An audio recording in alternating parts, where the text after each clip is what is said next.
Le premiazioni.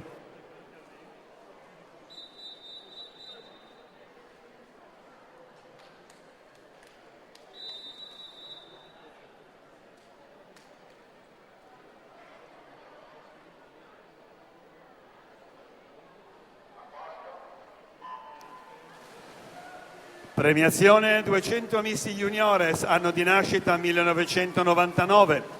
Medaglia di bronzo per Giorgia Dalla Riva, Acquatica Torino. Medaglia d'argento Rita Soldati, Sport and Fitness.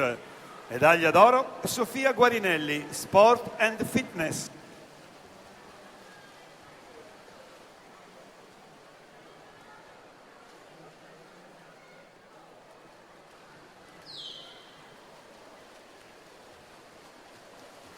Per la prima serie, in prima corsia Alberto Cilloni, alla 2 Robert Dalora, alla 3 Alessandro Spreviglieri, alla 4 Zeno Tecchioli, alla 5 Alessandro Sperotto, alla 6 Matteo Lamberti, alla 7 Simone Giovannini, alla 8 Alessandro Speroni.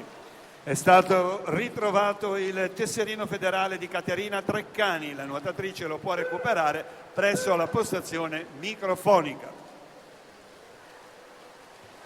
E siamo alla successiva premiazione. 200 misti cadetti femmine, medaglia di bronzo per Giorgia Bonaita, MGM Team Nuoto Segrate. Medaglia d'argento Alessandra Grimoldi, Gessi Sport. E la medaglia d'oro Alessia Ferraguti, Swim Pro.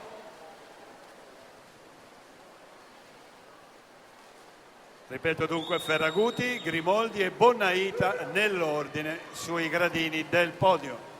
Intanto a 50 metri dalla conclusione Simone D'Avanzo, Tecri Nuoto al comando in corsia 6.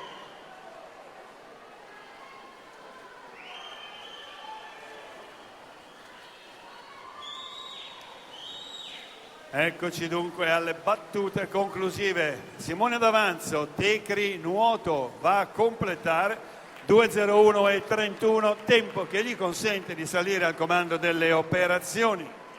Quando manca